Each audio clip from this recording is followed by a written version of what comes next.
NBC Sports presents the 1965 World Series. From Metropolitan Stadium in Bloomington, Minnesota, the Los Angeles Dodgers meeting the Minnesota Twins. This is Vin Scully, along with Ray Scott, ready to bring you all the action of the seventh and deciding game of the 1965 World Series.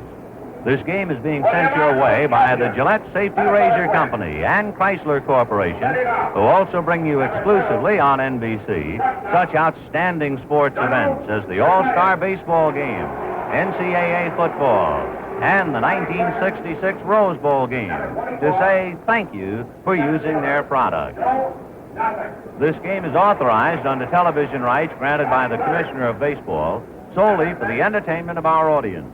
And any publication, reproduction, or other use of the pictures, descriptions, and accounts of this game without the express written consent of the Commissioner is prohibited. Any commercial or other use of the program, such as by charging admission for its showing, is similarly prohibited unless authorized in writing by the Commissioner. Metropolitan Stadium in Bloomington, Minnesota, the scene of the final game of the 1965 World Series. To refresh your memory, the dimensions. 344 down the left field line. Bowling away to 365 in left center. 430 to dead center. A symmetrical ballpark as far as the power alleys are concerned. It goes to 365 in right center. And then down the right field line, favoring a left-hand batter by 10 feet. 330. The field is in excellent condition, the Marine Corps color guard assuming their places in center field. Bloomington, Minnesota, and the nearby area, hit by an electrical storm early this morning. In the wee small hours, it poured in Minnesota, but it gave way to bright blue skies, and it looks like weather will not be a problem. Welcome to Good Seats Still Available, a curious little podcast devoted to exploring what used to be in professional sports. Here's your host, Tim Hanlon. Good golly, Miss Mellon. I thought we were almost done. Hey, everybody. How you doing? My name is Tim Hanlon. How's it going? It's your weekly shot in the arm from the world of forgotten sports. We like to call it Good Seats Still Available. It's our curious little journey each and every week into what used to be in pro sports. And we thank you for finding us, downloading us, putting us in your earbuds, and otherwise consuming this week's here episode. We appreciate it. We are going back to the realm of Stadia. We like to throw in every once in a while some recollections about various palaces of the past where games have been played and legends have been burnished and memories were made. And this week is sort of the latest installment in our occasional journey into those little exploits. Our old pal Stew Thornley, we haven't talked to in about 3 years or so, is back. Previous episode around the New York Polo Grounds, all various versions of that from, May of 2019. It's been a long time, and we're welcoming back Stew for this week's journey into the maybe a little less remembered and or celebrated, but certainly very important in the memory of Minneapolis, St. Paul, and the state of Minnesota sports fans. That's the old Metropolitan Stadium, a stadium that was instrumental in bringing pro sports and all that comes with that to the burgeoning metropolitan area of the Twin Cities in the early 1960s. The stadium itself was built it opened up, I think, in 1956. I think it broke ground in 55. It was done really quickly. And we get into some of the reasons for that. I wouldn't call it modular, but it was certainly it felt incomplete, I guess, when you sort of see it on television. There were components of it that were not sort of all fully connected, and there's various reasons of that. But it was built in the late 50s as pretty much as bait to get a Major League Baseball team And not only did it become successful in doing so, the first version of the Washington Senators, one of, by the way, the oldest teams consecutively in Major League Baseball. I think the original Washington Senators that became the Minnesota Twins in 1961 officially began in 1901, way back when, at the earliest stages of the American League. So I think people sort of forget Minnesota Twins have been around for a hell of a long time, one of the longest. When you incorporate their previous incarnation as the original, the first, I guess, version of the modern day, if you will, Washington Senators. The Twins arrived at 61, but the stadium was done by 56. So the Minneapolis Millers, the crosstown minor league rivals of the St. Paul Saints, inhabited Metropolitan Stadium for a good 4 or 5 seasons. And were unceremoniously or perhaps expectedly kicked out at the end of the 60 season when everybody dropped everything for welcoming with open arms Major League Baseball, the American League, and the Minnesota Twins in 1961. And, oh, by the way, as we'll learn in our conversation with Stu coming up, also at the same time came the Minnesota Vikings of the NFL that was also part of the mix. The AFL, as we know from previous episodes, was starting to get underway and was looking at Minnesota as its own team with the start of the AFL. Various intrigue there. And ultimately what happened was that the ownership group that was talking to the AFL essentially became emboldened and encouraged by the NFL to not only convert, shall we say, the AF from their AFL, but to wait a year and join in the same year, 1961, as the Twins. So all of a sudden, in 1961, what a year to be in the Minneapolis-St. Paul metropolitan area, because from 0 pro outdoor teams to 2 in this new and very intriguing looking and constructed Metropolitan Stadium, the Met. You heard in our little intro there's Vin Scully calling Game 7, or the introduction of Game 7. By the way, that was an original kinescope from the NBC television network broadcast from the World Series game number 7, October 14th, 1965, just a few weeks before yours truly was born, but I digress.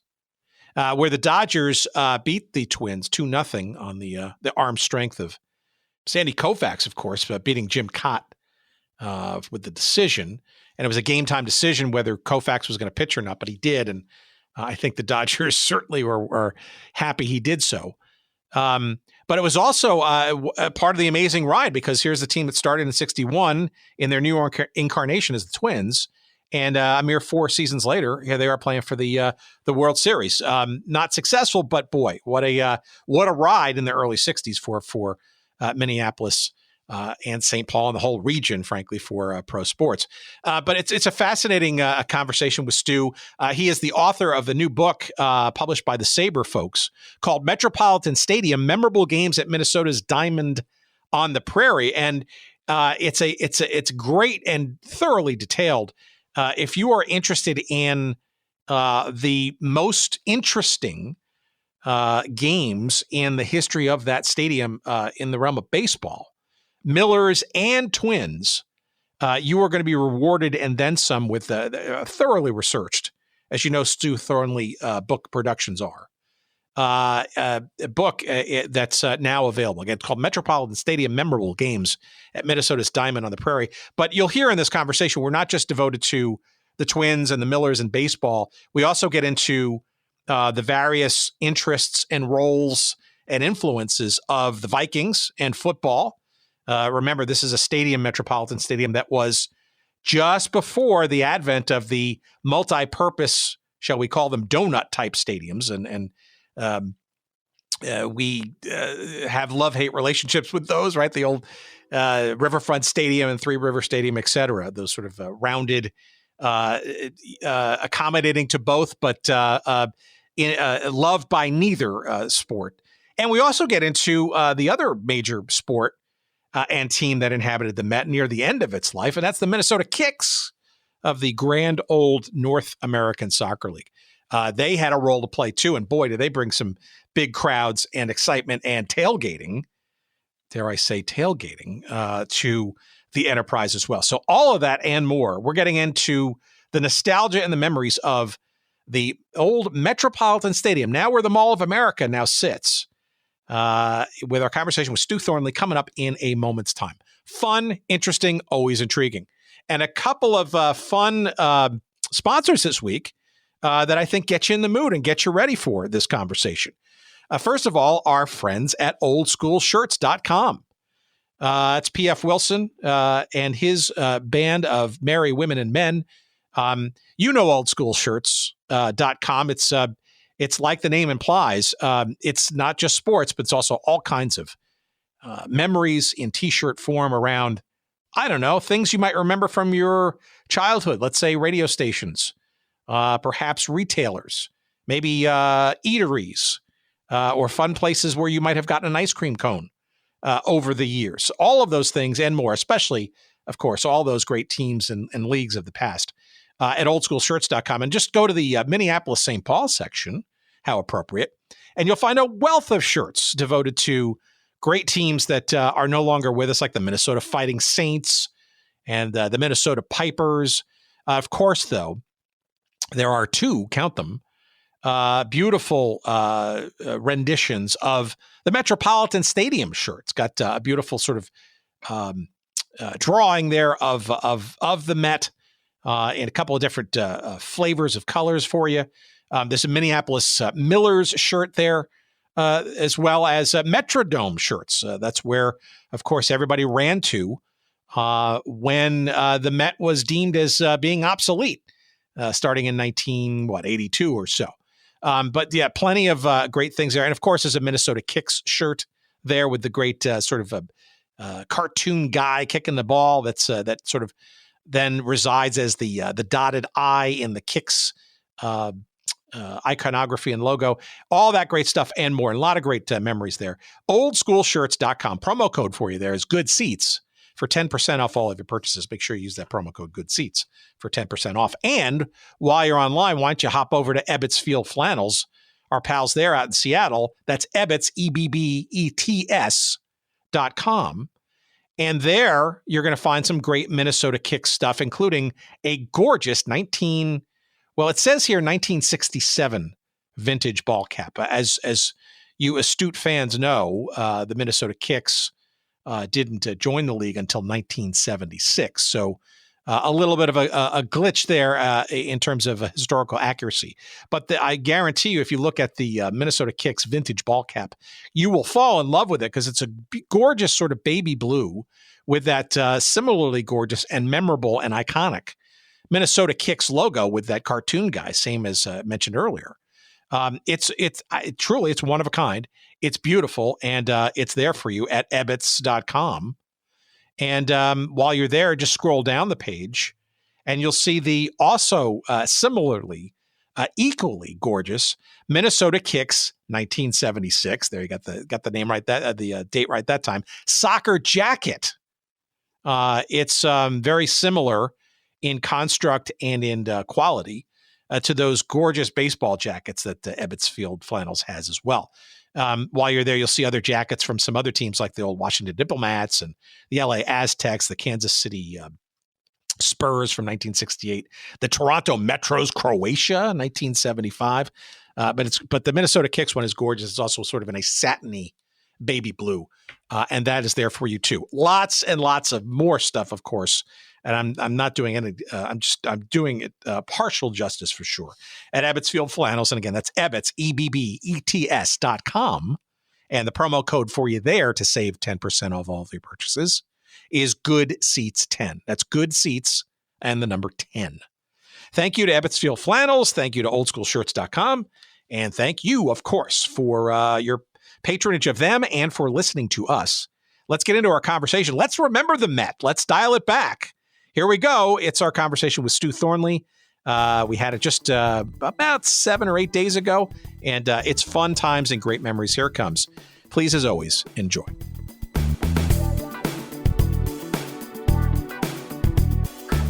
For our audience, give us a reminder of your connection to Minnesota baseball and Minnesota sports generally, because you're more than just an interested observer, I would argue. Well, I've grown up with Minnesota sports, especially baseball, and for many years as a fan, and then younger years playing up to high school, being bat boy for the Minnesota Gophers, and just finding ways to be involved in baseball any way I could. It was reading about it too, the history, and doing reports for school on it. But finally, when I joined the Society for American Baseball Research in 1979, I saw the opportunity to produce research, not just read about others people's research, but to go out and do things myself. And started more locally with things that had happened in Minnesota going back to the 1880s. So as I wanted things to research and write about, and had an interest in this, that's what I started doing. So the first book that I did came out in 1988, A History of the Minneapolis Millers, and done a lot of other things since, mostly on local sports, local baseball, but by staying and doing whatever I can with public address announcing and umpiring. And public address announcing is probably what got me my opportunities to do official scoring. Sometimes I was at the game and they'd say, okay, you're the PA announcer. It was some community college tournaments in the 1980s, and they'd say, you're the official scorer too. And I later did public address announcing for an independent team in Minneapolis and got into official scoring. And then with Major League Baseball, got involved with the game day operation. I've been doing that since even before it was operated by Major League Baseball, and just being there at the Twins games in the press box, right place, right time when they needed another official score. So I've been doing that since 2007.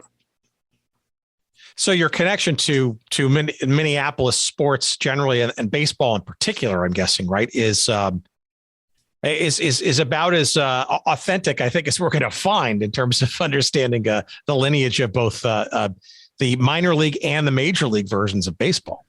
Right. Yeah. And it's really just, so much being a baseball crazy kid and carrying that hobby into finding productive ways to do it when I got older. And that's kind of a message for a lot of people, whatever their kid interests are, there's good ways to continue to go with that. And I've always said research and writing is a real constructive outlet for these kinds of things.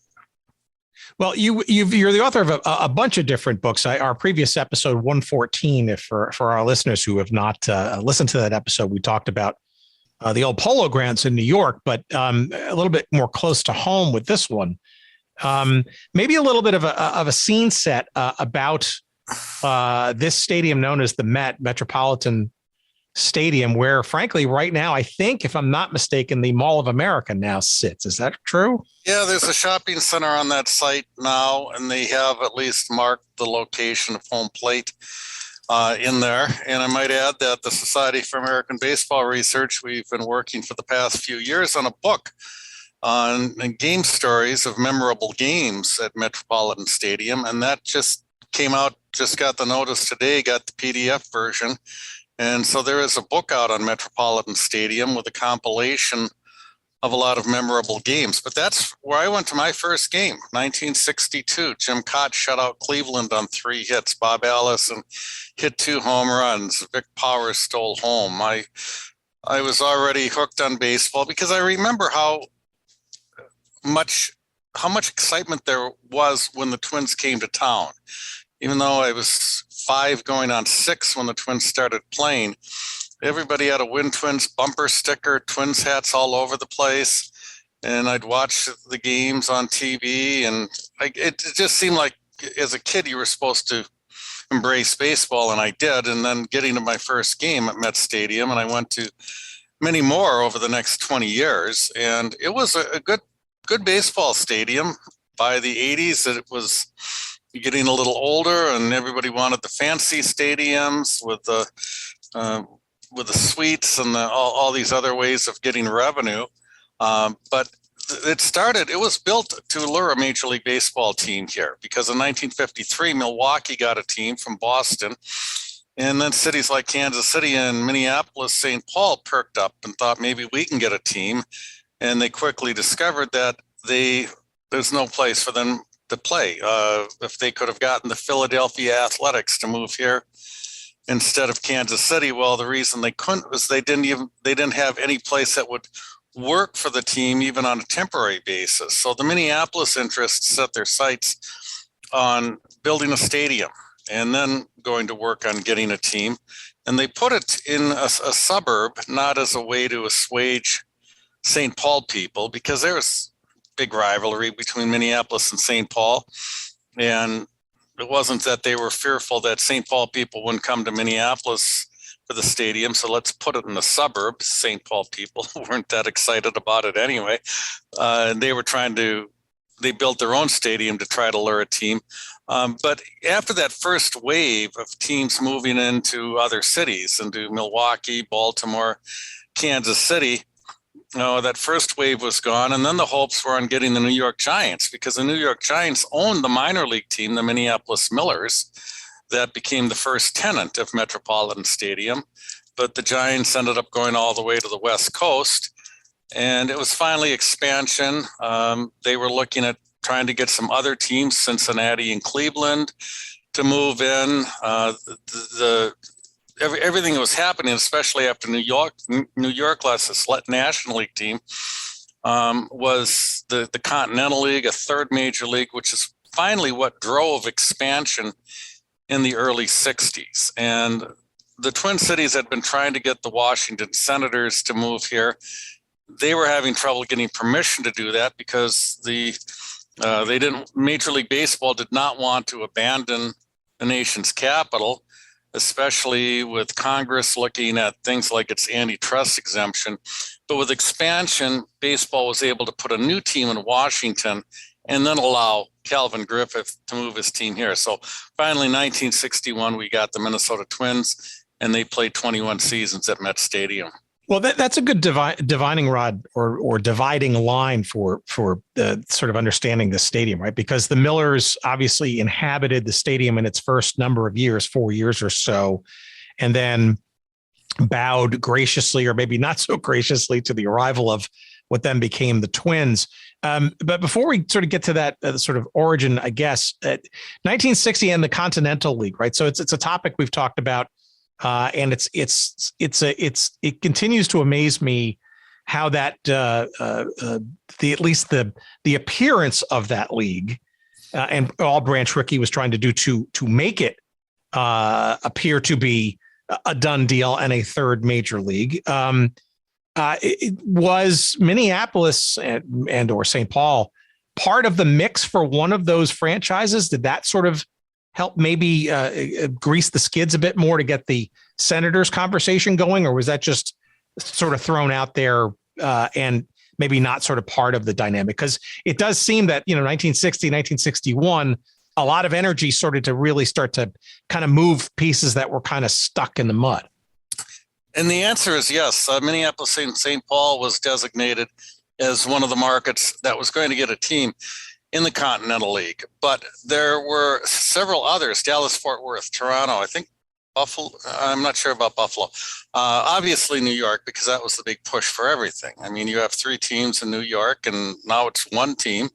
And it was a team that a lot of New Yorkers weren't going to embrace after they'd been cheering for the Giants or the Dodgers for all those years. They were not going to become Yankee fans. And you had the country's largest city with only one team when it definitely could handle more than that. So once the Dodgers and the Giants moved to the West Coast, it seems like it was pretty apparent they were going to have to get another team in to New York. And they weren't really discussing expansion yet. And there weren't any teams being talked about in terms of moving to New York. So doing something kind of radical, and the people behind the Continental League And how that would have worked, I don't know. They would have been working somewhat in cooperation with the existing leagues. It wouldn't be like coming in as a total outlaw league, like say the American Football League did with the National Football League. It would have been a cumbersome thing with 3 leagues and eventually maybe trying to have some sort of championship series among them. Obviously, the Continental League would start off on a much weaker basis with its teams. But the main thing was that it did get things going to first, that the National League announced expansion even earlier than the American League did, even though the American League, once it did decide on expanding by 2 teams, it started within a matter of months, while the National League with Houston and New York didn't start until 1962. But all of that was in the mix, probably more than anything, making sure that they could get a team into New York. But it's been pointed out, too, that many of these cities, it was sort of thought that was the Continental League saying, okay, you're going to do this, we'll back off. And so New York and Minneapolis, St. Paul got a team, but then it ended up being a second team landing in Los Angeles and a team in Houston. And some of the other cities that seemed to be that the Continental League had ownership groups and were going to be doing things with, they got left behind. Eventually, Toronto and Dallas Fort Worth did get teams, but it was, I think the backers of the Continental League were a little bitter on just how it finally shook out when both leagues did expand and add 4 teams. Obviously, your first game wasn't until the Twins had arrived, but going back and doing your research and looking at some of the standout games, I mean, the park was essentially the home of the Millers for a bunch of years, Right. And I'm assuming it was, I wouldn't call it sort of minor league in look and feel, but I guess it was kind of, right, because the major league team hadn't come, and it's my understanding that once the Twins did arrive, that there was a bunch of renovation that was needed to kind of maybe even upgrade it further still. Maybe you can explain a little bit about those first number of years with the Millers and minor league baseball in the Met, because it certainly wasn't the full footprint that the Twins ultimately inhabited.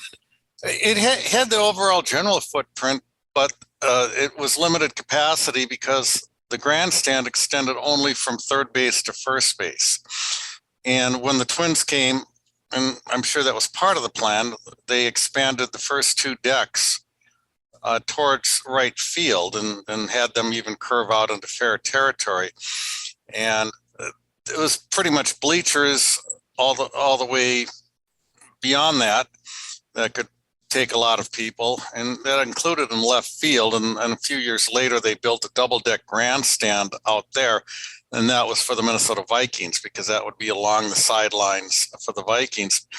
But it was definitely built knowing that we're hoping to get a major league team and we're going to have to expand it. It was interesting that they built a triple-deck stadium right off the bat, and that was a nice thing. They extended only the first 2 decks when the Twins came, but you still had a nice third deck, right? Seats between the bases, and they were able to use newer construction methods, and mainly cantilever construction. There were no posts in it. County Stadium in Milwaukee had opened 2 years earlier, and I've asked the Milwaukee baseball historians, did they build, and it was a pretty massive stadium at the time, I said, did they really build that just for the minor league Milwaukee team that was playing in a stadium much like Minneapolis Millers had, Nicollet Park, going back to the 1800s, in a congested area with no parking, limited capacity, falling apart? And I was told that, Milwaukee built that stadium just for the minor league team, but and nobody was even thinking about trying to learn Major League Baseball because it had been 50 years since any teams had moved. Everybody just accepted it. They're in the northeast part of the country. But then Boston National League team, which owned the Milwaukee minor league team, just a couple of weeks before the 1953 season opened, moved in. So at least when they were building Metropolitan Stadium, they were building it with big leagues in mind. In fact, they were hoping they could get a team quicker than that. They didn't really anticipate that it would take the Millers 5 years, or to take 5 years to get it, and the Millers would play in it that long. And they certainly had their sights set on the New York Giants. The Giants own the Millers. I think Horace Stoneham was at the first game at Metropolitan Stadium, but there were a number of officials from the New York Giants who were there.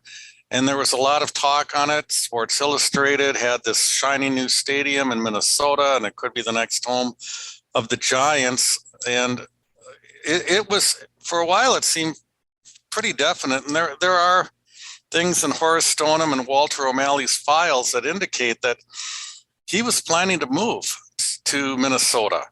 And if not for him then also looking at San Francisco, which he did because Walter O'Malley was looking at Los Angeles. Once Stoneham got to San Francisco, he liked it, and he just said, I'm moving here instead. So Minnesota missed out on that, and it took a few more years. But it was, in St. Paul was also building a stadium.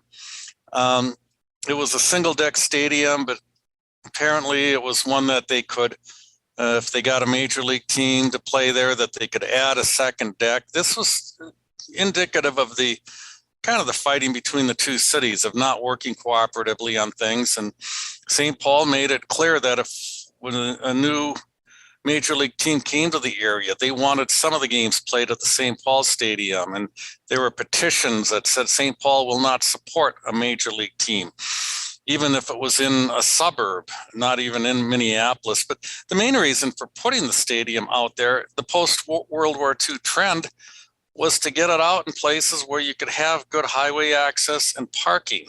The stadiums from the classic period were built with public transportation. And as they got older and run down, and as people were getting out to the suburbs and we're going to be driving to the games, and places like, as quaint as Ebbets Field was, that they just couldn't make a go of it there. You just parked in lots, like you still do, say, with Wrigley Field. That might be one of the better examples of something that survived, but still a lot of public transportation that people take to Wrigley Field in Chicago. But that wasn't really going to happen with Ebbets Field in Brooklyn, and Polo Grounds was getting old. And while Walter O'Malley's was looking hard at other places to play in either Brooklyn or even Queens, the Giants just seemed to have the idea that they were definitely going to get out of town. And the first thought was Minneapolis. And when they did go there, they went to Met Stadium. It was a better stadium than the one in St. Paul. The one in St. Paul never had good highway access. That stadium, the St. Paul Saints used it for a few years, and then it was just known as a white elephant that would have events such as concerts or pro wrestling and things like that.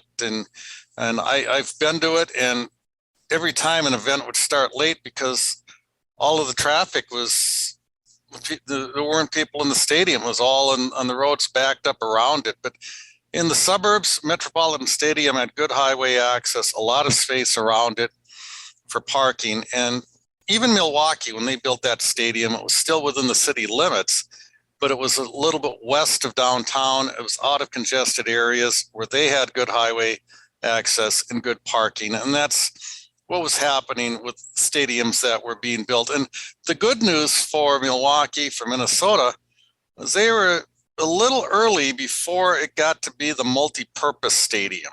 The football teams just had to wedge their way into a baseball stadium. By the 60s, though, the National Football League was big. And then as new stadiums were being built, they were being built for the tenets of football and baseball being equal, where they could even move stands around to get a better football configuration. But that's when we got those really ugly cookie cutter stadiums. It started with DC Stadium in Washington, which became RFK Stadium. St. Louis built a new stadium, opened in '66. That was like that. And then you had those three great ballparks that closed up in 1970. Crosley Field in Cincinnati, Forbes Field in Pittsburgh, Connie Mack Stadium in Philadelphia, all replaced by these round stadiums that were much better for football and just lacking in any kind of charm or ambiance for baseball. And you couldn't tell them apart. Riverfront Stadium, Three Rivers Stadium, Veteran Stadium. You see a picture of a ball game there, and it could have been any one of those stadiums. There was no distinction to them. Yeah, I mean, there's a whole bunch to unpack there. I mean, I think the one thing, let's back up for 1 second. I mean, the one thing about the Met that seems pretty intriguing to me, a bunch of things do. I mean, you look at some old postcards and stuff when it was first built, and it's like literally in the middle of nowhere, it seems, except for the parking lots around it. But I'm also interested in the fact that the Millers, the fact that the Millers and the St. Paul Saints were basically sharing the metropolitan area and being pretty decent rivals with each other. I mean, even to the point, I think, of doing double headers in each ballpark on the same day. Do I have that right? Yes, they do that on the big holidays over the summer months, where they play one game in St. Paul, and then initially it was a morning game in St. Paul, afternoon game in Minneapolis, or vice versa. And eventually they were playing night games too. But when they had Nicollet Park and Lexington Park, they were about 7 miles away.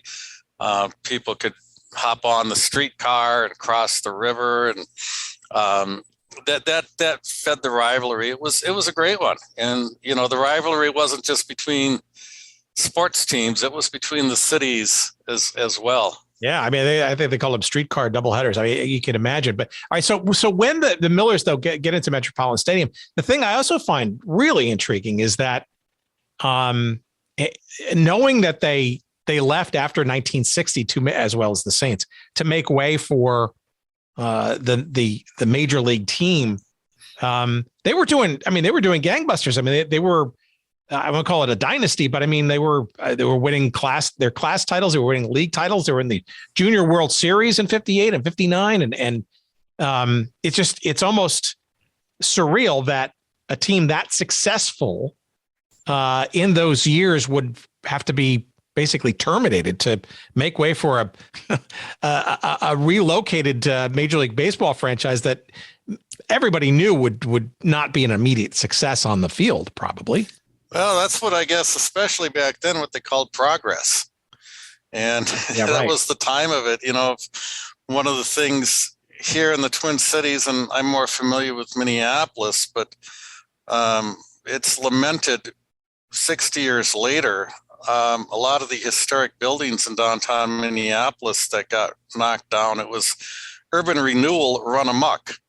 But everything, getting rid of the old and getting something shiny up there, and they had some rundown areas, but it's pretty much was just bulldozed literally and figuratively without any discernment for what was worth keeping. And that, even with some of the older ballparks, is that we're nostalgic about now from other places. Crosley Field, well, boy, we're getting a nice new shiny Riverfront Stadium here, and might have been a little more luxurious, might have been a little more comfortable, but that was the time. Nostalgia wasn't a thing yet. It was 50s and 60s post-war, bigger and better, and that's was the mindset. But it was going to be with Major League Baseball, even though, as you say, the Millers had some success in their final years.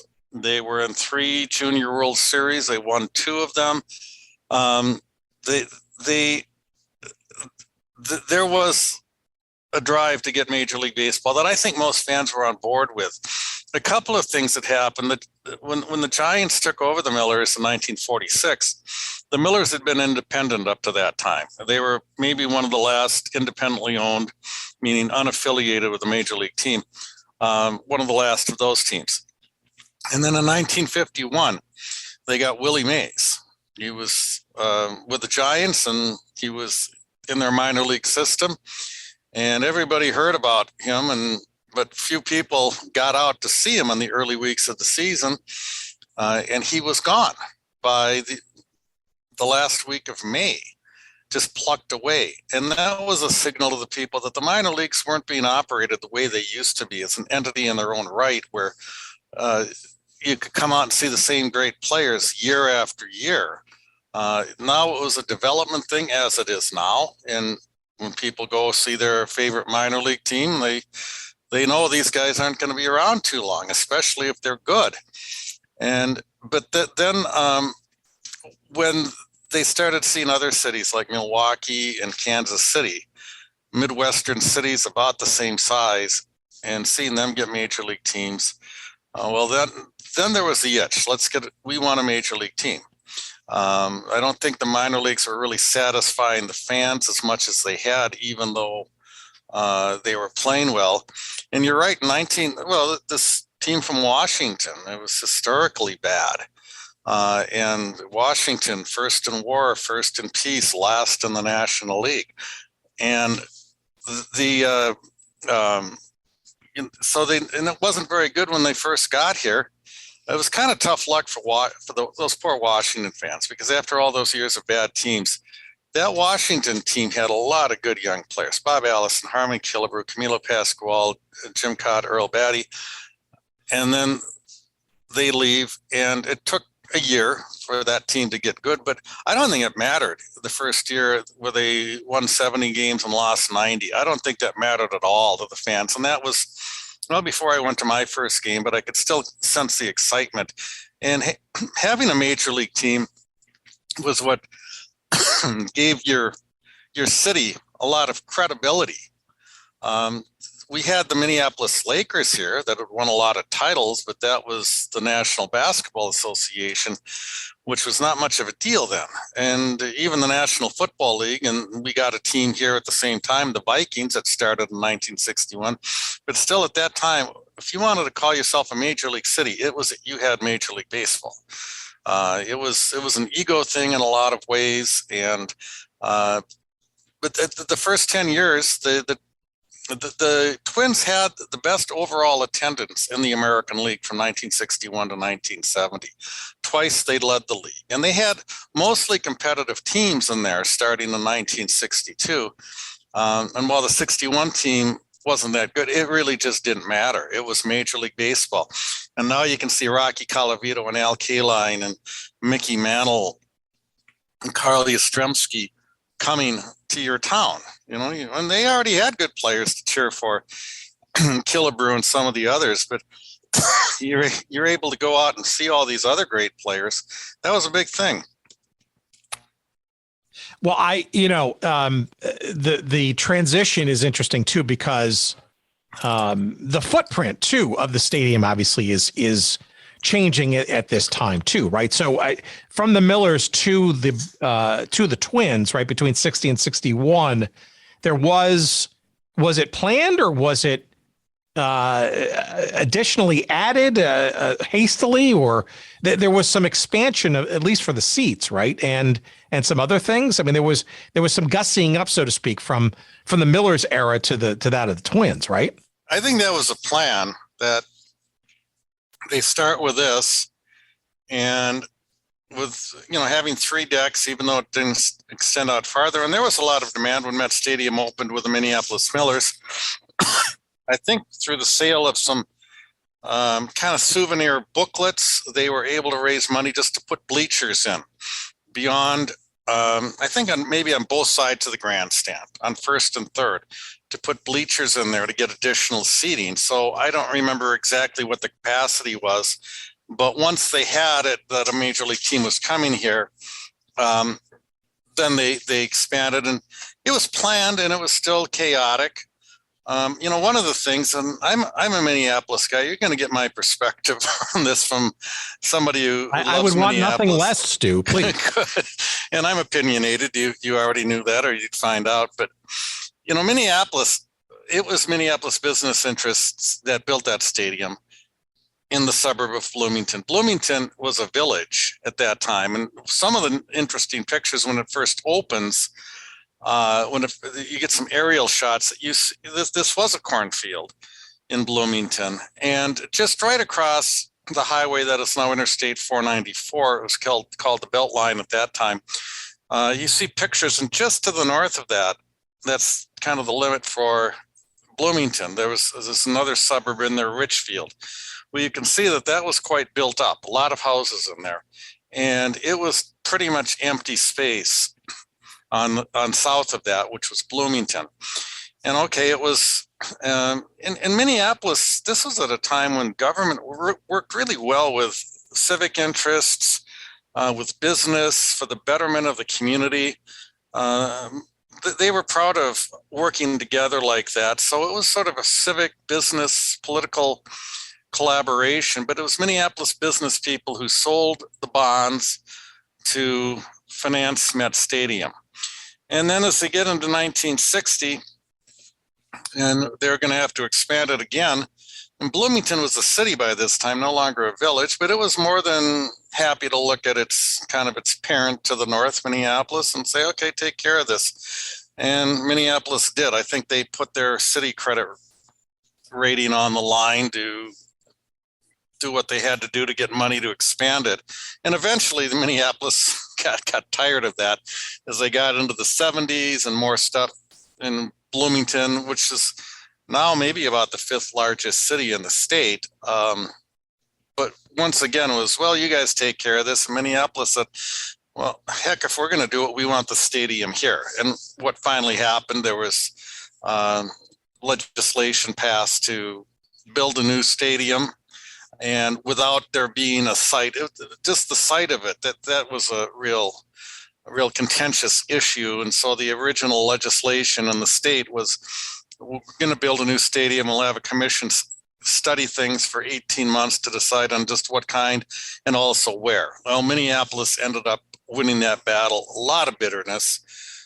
Bloomington treated it like, you stole our stadium, and I treated it like, hey, they gave you something as a gift 25 years ago, you ingrates, why don't you do something with it? And of course, I think maybe it worked out better for Bloomington. They've got that big shopping mall, which is a big thing to them. But there's a lot of anti-Minneapolis sentiment, certainly from St. Paul. But even you get outside of St. Paul, it's, Minneapolis is always the bully. They're the biggest city. They always get what they want. And as somebody who grew up in Minneapolis, I might look at it from a different perspective. But Minneapolis was footing the bill and keeping Met Stadium going. And so when that happened, and it wasn't completed when the Twins started, they had more bleachers, but I think it was all along a plan that they would expand the grandstand, the permanent seating. And the reason they expanded it down the first base side was that would also be a sideline for the football. So they never did expand it going out on the third base side towards left field. I suppose there wasn't as much urgency on that because that would be an end zone for football. And then in the mid 60s, they also, instead of just having wooden bleachers set up beyond the left field fence, that's when they built that huge double-deck grandstand, which in some ways I think kind of killed the lines of the ballpark. I think it looked nicer as a ballpark the first few years of the Twins. You had a nice permanent grandstand, but then you'd look out to this open outfield, which is traditional or common with a lot of ballparks, and that disappeared a lot more when the multi-purpose cookie cutter stadiums got going. There was no openness in stadiums at that time. They were multi-decked all the way around, so you could fit as many people in there for football. They talk about in Pittsburgh, after the Pirates moved into Three River Stadium, and it's one of the most scenic places where you've got these rivers coming together. You've got that Golden Triangle area of downtown Pittsburgh, but from the baseball stadium, you couldn't see it because it was double decked all the way around. And now they've got the new baseball stadium, just a little upriver on the Allegheny River. And most people I know, when they're asked, of all the new stadiums, which one do you like best? They say Pittsburgh. And I'm sure it's just because of this great view, because now you still have this great scenery and great skyline in Pittsburgh, but you've got an open stadium that people can see it. So with Bloomington, I guess you were out in the cow pasture. It was pastoral if you'd look beyond the fences, which you could, and it's really to see an open expanse of a parking lot and just some development coming up, but kind of a wide open area, nothing scenic like a skyline or a river or anything like that. But it was a good place for baseball. The sight lines were good for baseball.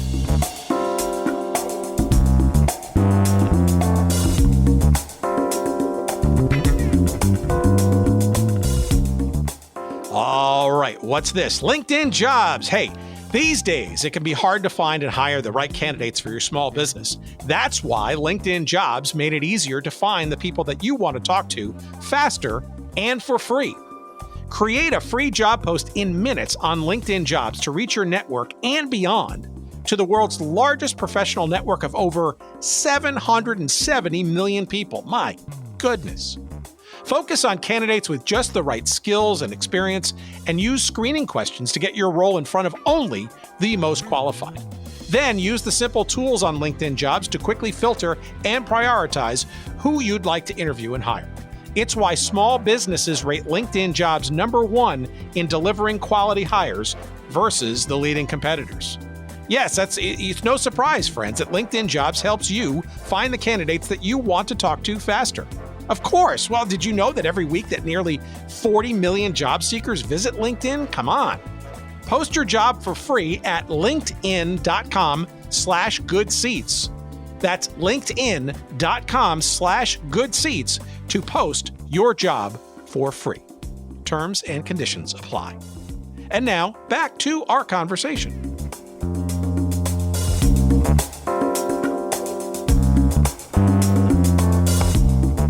Tell me though about the arrival of football, because I think it's lost on a lot of people that the Vikings of the NFL, which by the way was actually going to be an AFL team, which was obviously getting going around that time, and I think after this would be the second year of the AFL's existence, and there's a whole bunch of sort of drama around the NFL folks trying to sort of bring that expansion, if you will, of pro football to the NFL brand and variety. But it actually, I was surprised to learn this, that it actually predated that the Chicago Cardinals at the time in '59, I think, played a couple of games up there and kind of gave a hint that either they might move, as well as what perhaps was needed for that stadium to accommodate football, whichever team wound up there.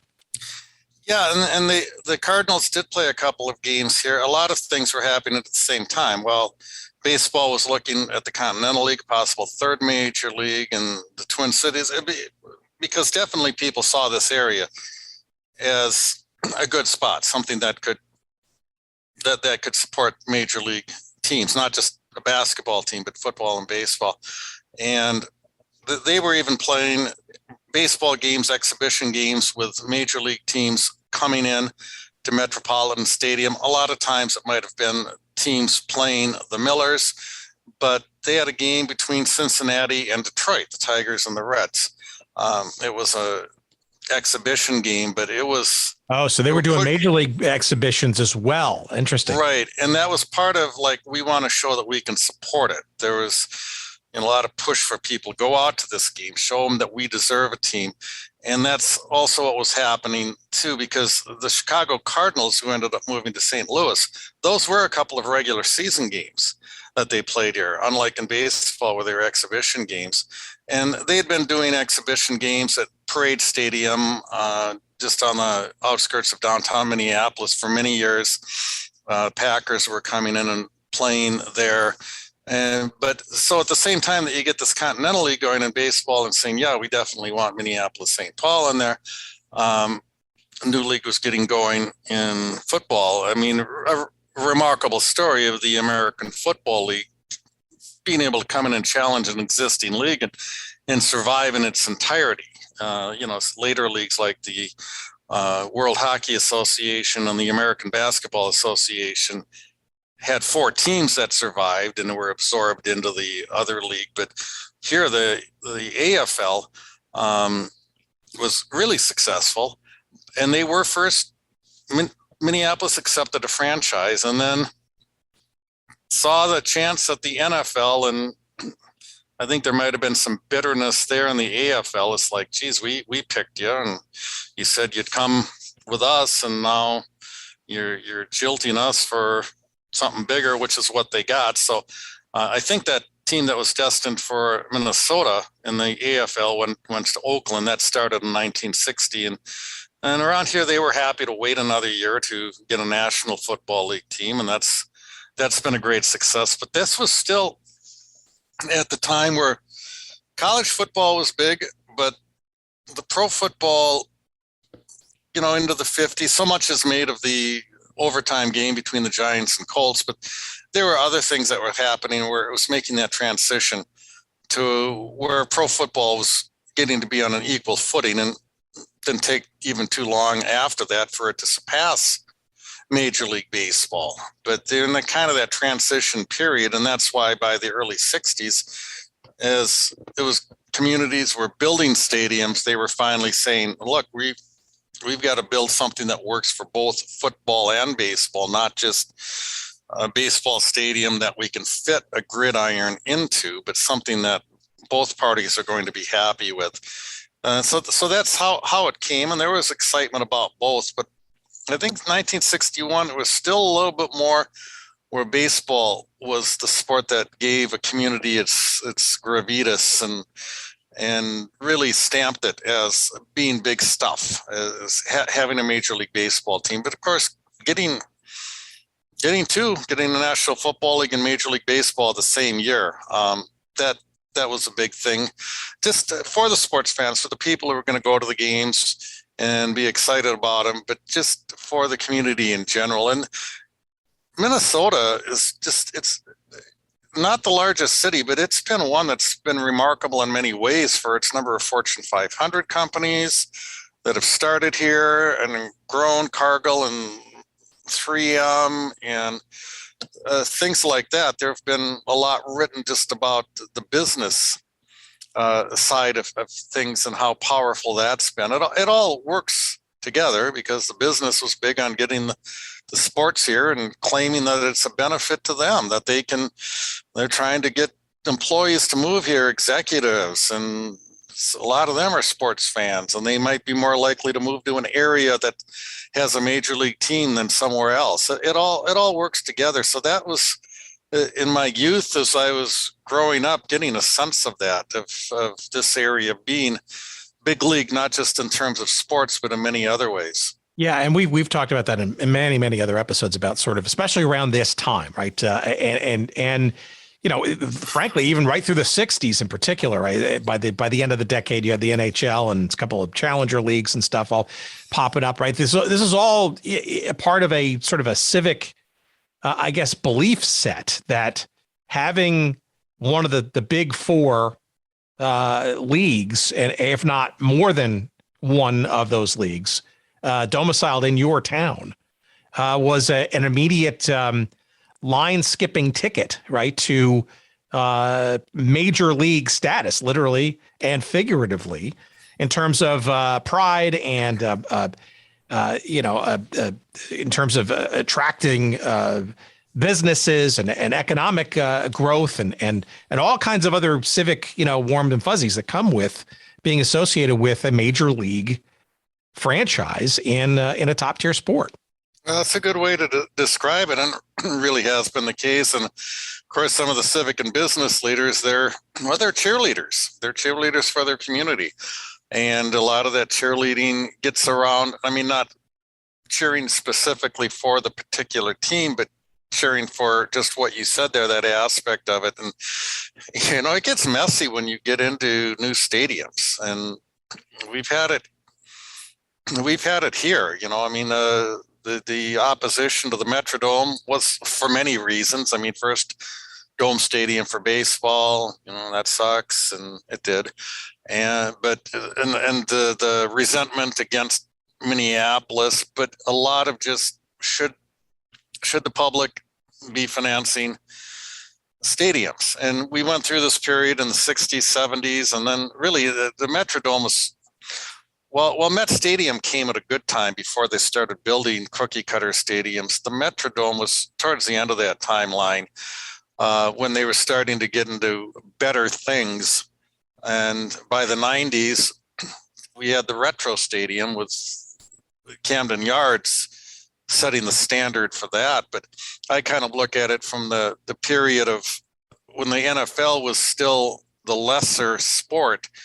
And so there'd be a baseball stadium and you could fit a gridiron in. And then when they were equals, building stadiums that fit both teams, which probably worked better for football. It just, hey, we've got better seats and more seats and better seats for football. And they didn't really care as much if it was indoors or outdoors or had a lot of ambiance, but that really baseball suffered for that.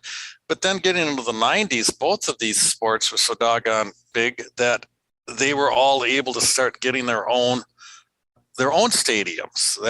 And that's what's happened in so many places where and eventually here built a new stadium for the Twins, Target Field, and a new stadium for the Vikings. And now we've got a new soccer stadium and even a new minor league ballpark. And you get into everything when you start talking about public participation in it. And dueling economists, how much does this mean for the economy? And there are things that you can, put your finger on, like economic development or taxes or things like that. And then the non-economic things are just the civic pride and all of that. And I hear a lot about it just because, I'm hanging out with the people who are more likely going to be proponents of new stadiums. And, the BS on that can get pretty thick too. I can tell you, they're deep. And then there's economists who say, no, it doesn't really bring in this much. And it seems like the rich and powerful, at least around here, always seem to win, maybe not right away, but just with new stadium for Minnesota Gopher football, because when the Metrodome opened, the University of Minnesota team moved into the Metrodome, and there was no college atmosphere in there. And now, so this has become kind of the land of stadiums, of new stadiums, and it kind of goes. The people who aren't in favor of it just get steamrolled, because after they built a new football stadium and a new baseball stadium, then soccer team wants a stadium. And it's like, you built one for the football and one for the baseball. You're discriminating against us in soccer. And one way or another, they've always gotten their stadiums. Well, it's also interesting too. This kind of leads me to my next sort of area of questioning is sort of the feel of this stadium, and you look at it, and it's ironic that we're having this conversation the day that Buffalo, it looks like, is just about caving in, and all the government entities that are chipping in for what will be a $1.2 billion outdoor stadium in Orchard Park, right next to the current Bills stadium. But the stadium, the Met, only housed both the Vikings and the Twins for 20 years. I mean, that's, even by today's standards, the obsolescence, I guess, happened a little faster, I guess, than even the most optimistic, given the fact that the stadium was built in the first place to attract at least a baseball team and was responsible for both of them being in town. Yeah, it's a short shelf life for Major League Sports. You can add another 5 years that it took them to get those teams, but I wonder how quickly things are going to go. The Metrodome was built where it was supposed to be 30 years. It was for the Vikings. The Twins managed to get a lease with a bunch of escape clauses, and after 15 years and with different ownership, they were pushing for a new stadium right on the river in the latter 90s. And I was thinking, geez, this thing was supposed to go 30 years. This is a little quick. And it didn't happen. And there was a lot of bitterness over that. We're going to lose our team. All of the threats, not just the contraction threat, but moving somewhere else. That goes with every place. It's always one of the things that happens. But they got 29 years of the Twins in the Metrodome and a little over 30 with the Vikings. And well, Target Field's now 12 years old, and I'm guessing that we won't be pushing for a new stadium in another 8 years. But on the other hand, Atlanta, what was that, 20 years in Atlanta? And Texas has been pretty quick. They opened in 94, and that lasted ridiculously through quick, yeah. 2019, I think it was, and build an even bigger, and whether it's bigger and better or bigger and uglier. I know a Texas fan who's been down there and he hates the new place. And they're still trying to use the old Globe Life Field for other things. Like the Army was one of the Commander-in-Chief Trophy games. I think it was Air Force and Army, or Air Force and Navy, or something like that, playing in day. Yeah, I mean, it's still around. The building is still there. It hasn't even been taken down yet, and so it just adds to. But I guess my real question though is the Met though had, and I'm sure this is all rooted in, people going to games, and especially childhood and stuff. It did have. Sorry.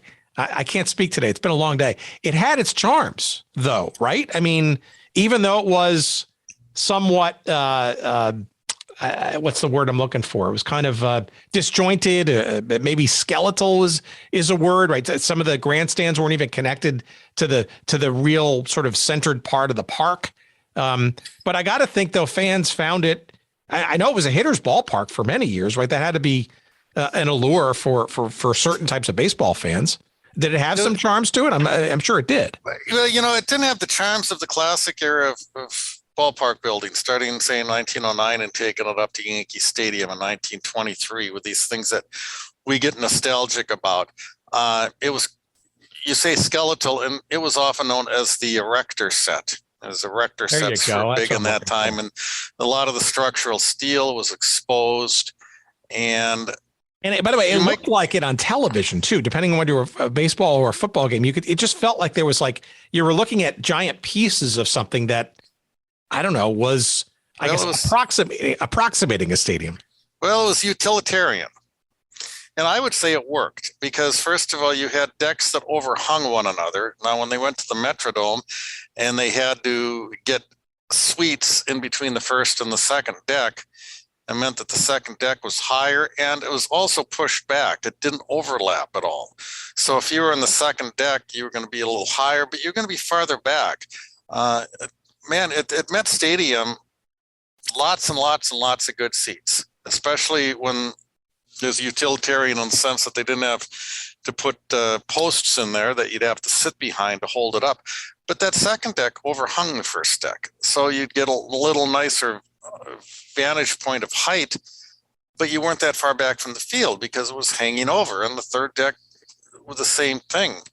And so it worked really, really well as a baseball stadium. They never did extend those grandstands down the left field side. And that was one of the things when they passed the legislation for a new stadium, but didn't designate a site.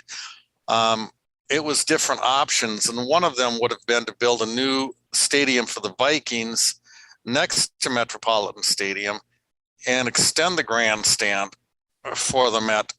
And so it would have, looked a little bit more, this one long grandstand, not just an abrupt cutoff of it.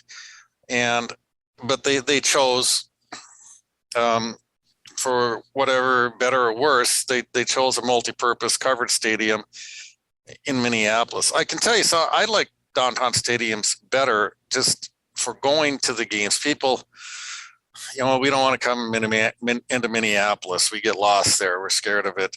Where are we going to park? Because they didn't have a designated parking lot. Well, one of the things for traffic and everything else, and I'd like with Metropolitan or with the Metrodome, I'd go downtown and park on the street, and it was cheaper. I might have to feed a meter up till 6 o'clock, but it was cheaper after that. Well, people would say, "Oh, gee, I had to pull in the slot." You know what? They charged me $10. Well, what the hell? You got other options, but also for getting out of there.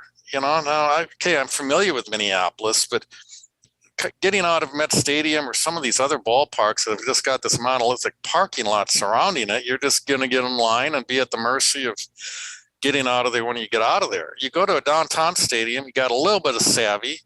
Park, if you want to pay to park in a lot, park in a lot that's a little farther away. It's not only cheaper, but you get the heck out of there. And people would say, well, Minneapolis, we're coming in from Western Minnesota.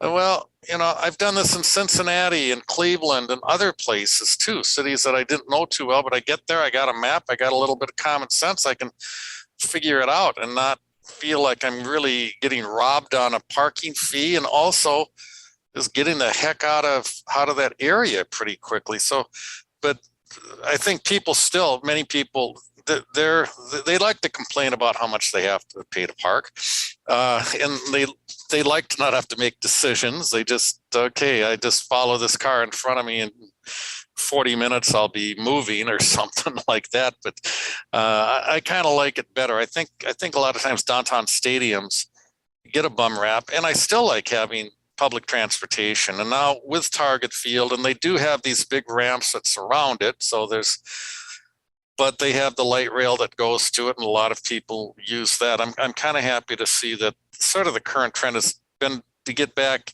and to do things that revitalize an area like Baltimore did in the harbor and other places, and to really be able to put public transportation to use.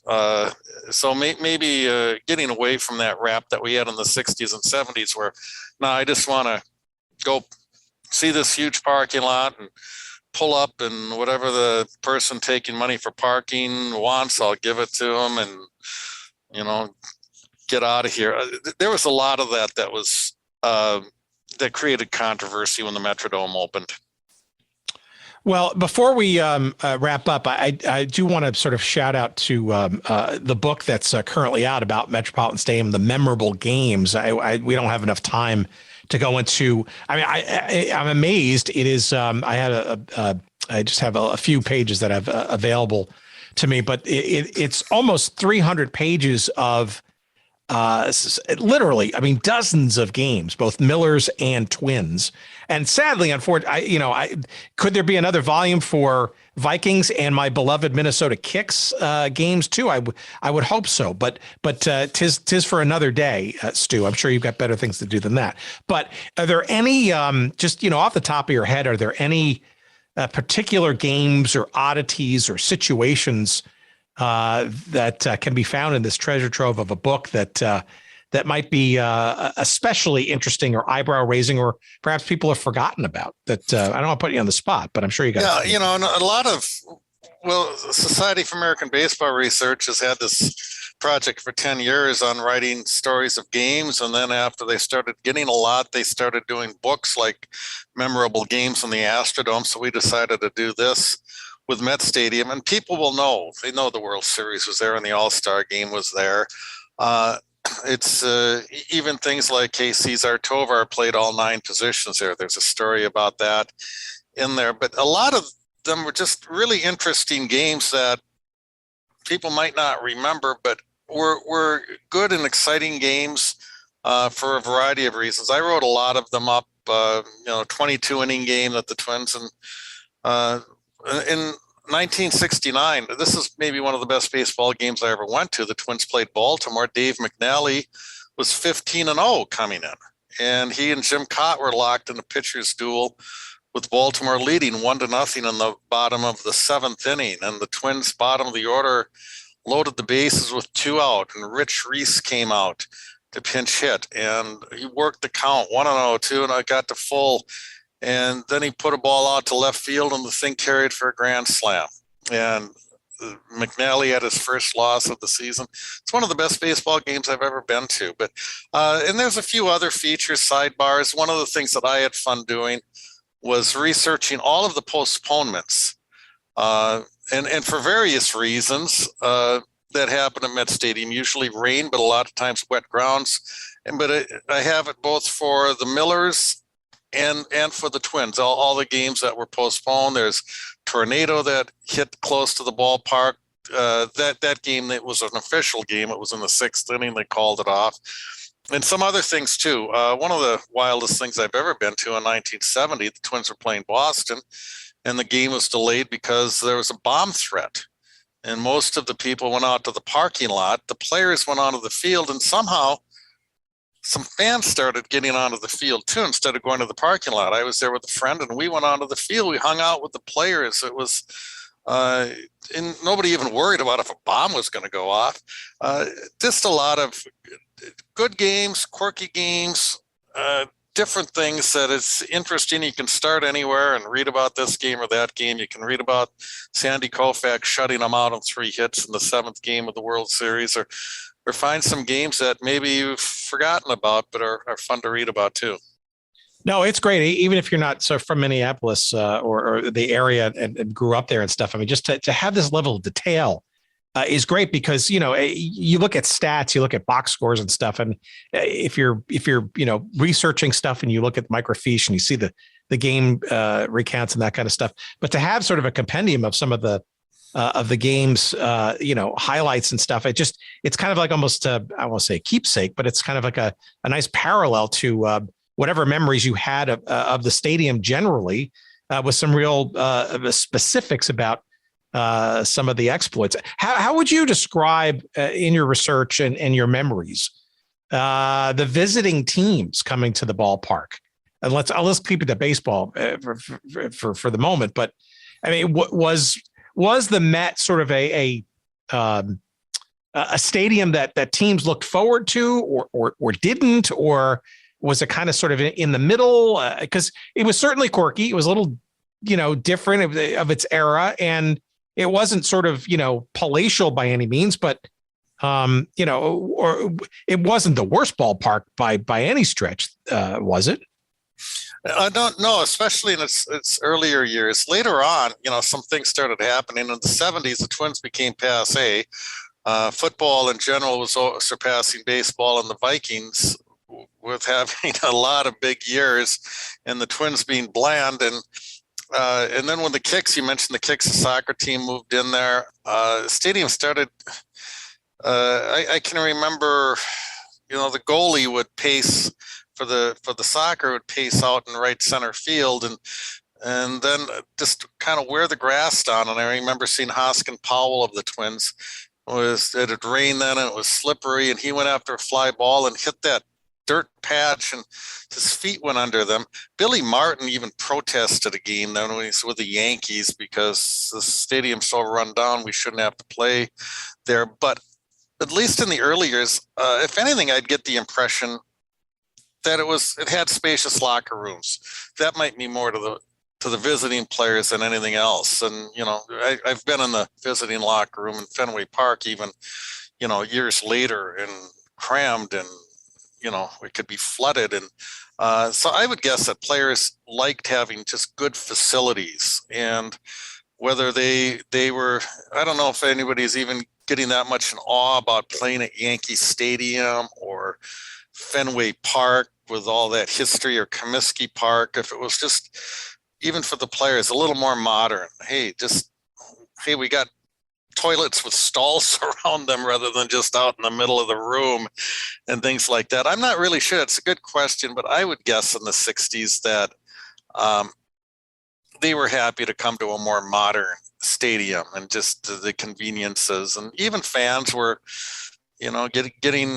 getting away from an old ballpark to something where maybe the seats are a little wider, the restrooms are more numerous, where it's just a little easier and more comfortable to do it. And, at some point down the road, nostalgia wasn't then what it is now. And that's where we look back in a more nostalgic way over these older stadiums that had that character. Yeah. And I just look, frankly, too, it's also part of one's, impressionable youth, right? You go to games for the first time. I mean, the stadium could be like falling apart, but it's your first sort of series of games, and that's the memory that gets locked in. I mean, you kind of sort of the hagiography of those memories and stuff kind of just wash over you, and you kind of overlook those things, or frankly weren't looking for the things that might have made the facility sort of less than what it really perhaps was. I just do, I know anecdotally from my NASL soccer research and memories, frankly, the whole tailgating thing on the outside. I think that there were many games where, even though that the Kicks were maybe getting 30, 40,000 for some of their big games, a lot of the crowd was still actually in the parking lot before when the game was going on, because they were having such a good time outside in the parking lot. So I'm sure all those memories are all part of it too. It's not just sort of cut and dry and, it was obsolete after 20 years. I'm sure people have some very, very strong memories, especially if it was their first ever games that they were experiencing at the Met. And the thing is that's the same way with people who grew up and were introduced to baseball in the Metrodome. When that closed, many of us are saying, okay, good riddance. But realizing that I saw a lot of people were sad there, like I was when Met Stadium closed. And I've talked to some of them later because I did a book on Twin Cities ballparks, and some of the people that's where they first started going to the games with their parents and grandparents. And I'm envious of myself that at least my first memories were of Met Stadium, but maybe I'm envious of the people who were going to Yankee Stadium for their first games. It's all kind of, maybe it doesn't really matter so much. It's where we got introduced to baseball, and even a cruddy place like the Metrodome for the people and their memories that they have of being a kid and going with their parents to the game. That was special, and the Metrodome's going to hold a little different special place in their heart. With that. And so regardless of the stadium, it's how nice or anything else, there's that part of it too.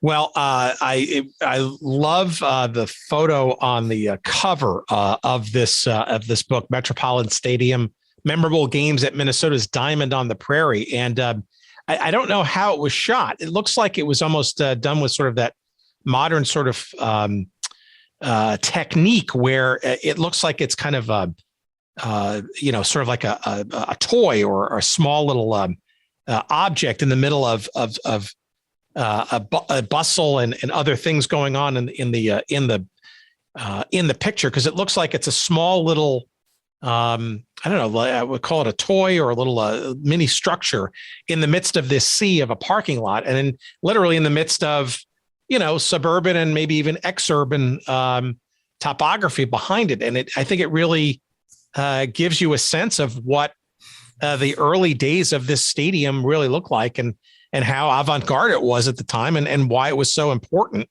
in helping lure not just one, but two major league teams and bestowing major league status on the Minneapolis-St. Paul metropolitan area. And, it did stand. I mean, it was in a cornfield of all things, and surrounded by nothing, and eventually, over time, kind of by nothing. And so it was different than some other places, but everybody was trying to get out of those congested areas. But still, when Milwaukee did it, but it was still within the city limits, and it wasn't as barren around there. When the Dodgers, they first played in the LA Coliseum and moved up to where they could have the huge parking, but there's still lots of stuff around that. But yeah, Metropolitan Stadium was kind of an island for a while out there. All right. Tell me about, give me some promotion for this particular book, which literally just came out a couple of weeks ago, I think, formally, and just maybe a couple of teasers for some of the other books that you got out there too, about the Twins and the Twin Cities and ballparks and that kind of stuff. We'll promote all of them on the website and socially and all that stuff as well, just to give your entire library a bit of a look for people to hopefully consider to purchase a couple of copies. But give us a few of your best swings here for promotional purposes. Well, I mean, of recent beyond this too, I did a book with the History Press. I'd first worked with them about 8 years ago, just a straightforward book on the Minnesota Twins and their history, written about it in many ways, but with other things. And they did a book a few years ago on arenas in Cleveland, stadiums and arenas in Cleveland. And they said, what would you think about doing this for Minnesota? And I said, well, how about just baseball stadiums and just in the Twin Cities? And to take it all the way back to the history of the old ballparks, even in the 1800s, and to bring it right up to the current things of Siebert Field, where the Minnesota Gophers play, the CHS Field of the Saints, and Target Field. So that was a good one. And the other thing is, in 2006, I did Baseball in Minnesota, which is an all-encompassing book on that. And we just updated that one too. It came out last year. So if you're giving me an opportunity for some free plugs, I'll take them with those books. Baseball in Minnesota and Historic Ballparks of the Twin Cities. And the new one, Metropolitan Stadium, those memorable games. That's right. And that's out as we speak as well. This has been great. We love to go deep and try to be as comprehensive as possible. And we've done a little bit of exploration in the Minneapolis, St. Paul area, a couple of episodes on the former North Stars for sure. And, but the Met is one of those things that, growing up in the 70s, as I did as a kid, was always on the schedule. You certainly saw it when the Yankees, where I grew up, were out of town. You knew that they were going to be playing in that stadium. And then being a Cosmos fan, watching soccer, they knew that there was going to be a night game at least once a year. And frankly, some very memorable playoff games, which I don't want to get into at the Met against the Cosmos, that the Kicks were really successful at. Yeah, the Kicks are a story in themselves with Met Stadium, and I think they got mentioned, but you could probably do a book on not just memorable games, but memorable experiences people had there with the Kicks.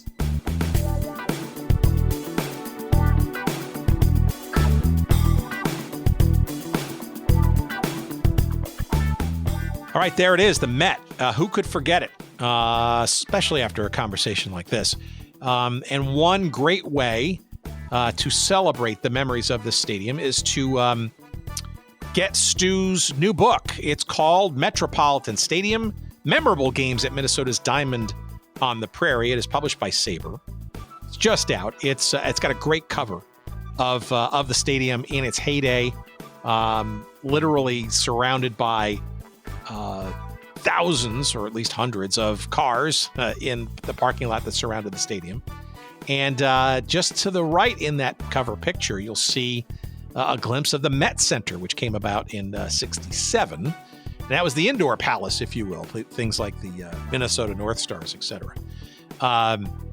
Fascinating, and the book is great. It's really detailed. Like if you ever went to a game, either for the Millers or the Twins, chances are, if you have memories of those games, it is there and in great detail in this book.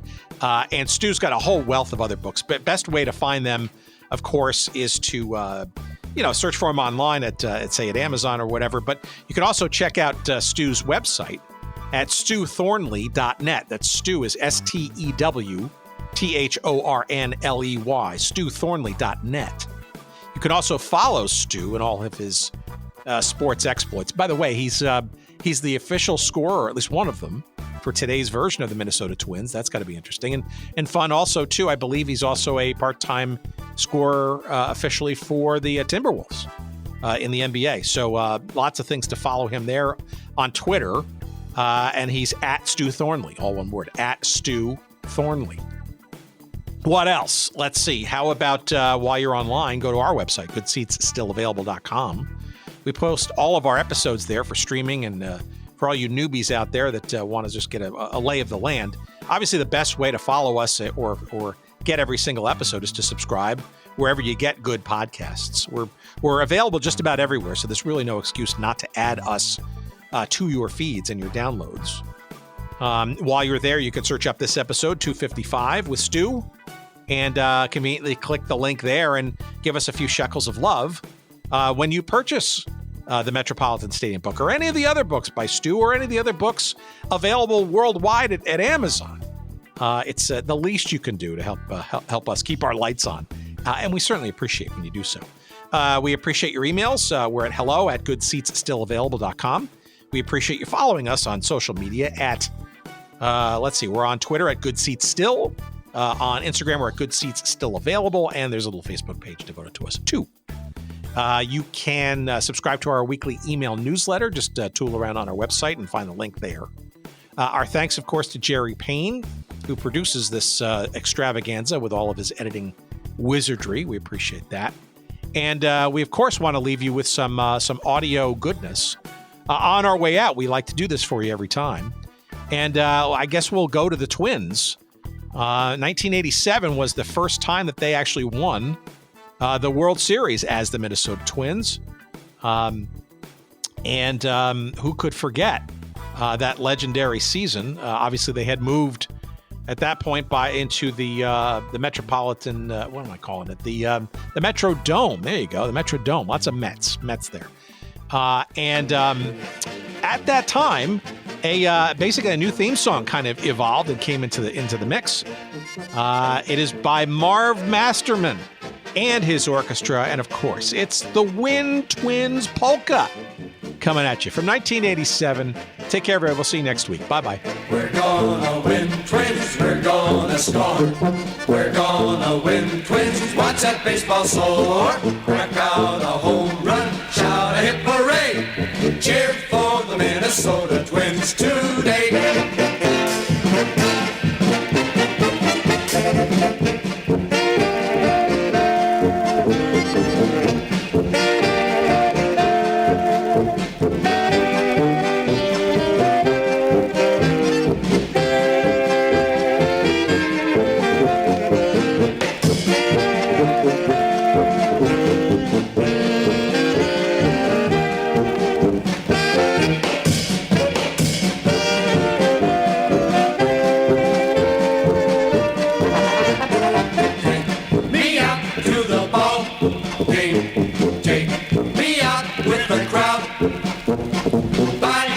Peanuts and Cracker Jacks. I don't care if I never get back. Oh, we'll root for the home team. If they don't win, it's a shame. For it's 1, 2, 3 strikes, you're out at the old ball game.